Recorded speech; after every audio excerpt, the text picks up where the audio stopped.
Hi, this is Alan Schimmel at DevOps.com at DevOps Enterprise Summit 2015, here with Elisabeth Hendrickson, who literally just walked off the stage after giving a smashing presentation. Hi, Elisabeth, how are you? Hi, so nice to meet you.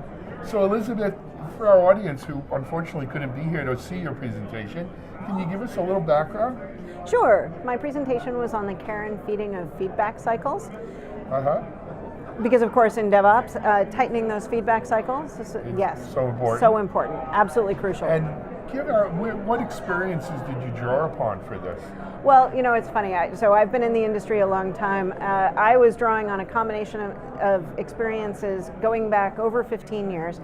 I wouldn't have been able to give that talk if Gene hadn't started needling me and prompting me.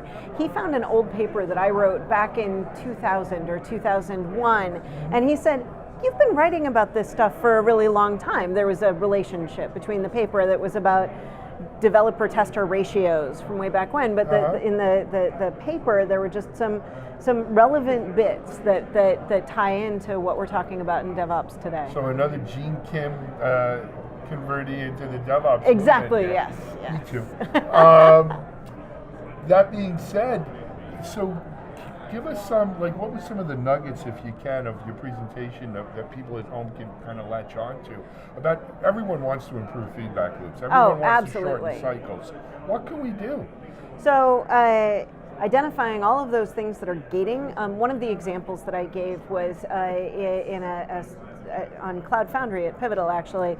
Early on, when Cloud Foundry was still a VMware project, they had a development process that had a number of gateways that actually resulted in the feedback cycles taking longer. It would seem, if you looked at the process, like it's increasing quality, but the end result of all of those gates is that from the time that a developer had a change that they wanted to put in to the time that they could see that change in the system and see the effect of that change in the system was actually potentially days, which is still better than months, but it was still potentially days because it had to go through a code review system. And so one of the early things that we did was we transitioned to paired programming. So that's live code review all the time with every line of code that you're writing. We therefore were able to take out the code review gate.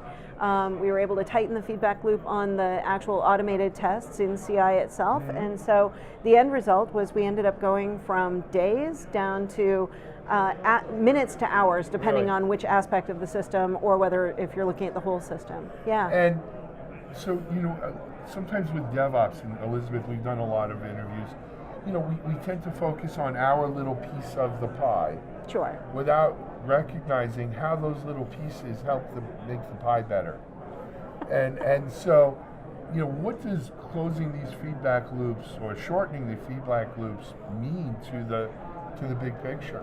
So to the big picture, what it really means is you get more turns of the crank, more opportunities to, whether it's go faster in terms of more velocity, higher velocity to get more features in, deliver more value in a shorter amount of time.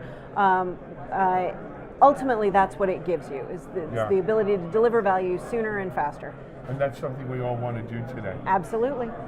And we've delivered this interview pretty fast because we all need to move on to our next thing, I know. But first of all, thank you so much for presenting here at DevOps Enterprise Summit. Much appreciated. And thank you so much for coming in here on behalf of IT Revolution, Electric Cloud, and DevOps.com. Thank you so much, Alan. Thank you, Elisabeth. Thanks. This is Alan Schimmel at DevOps.com.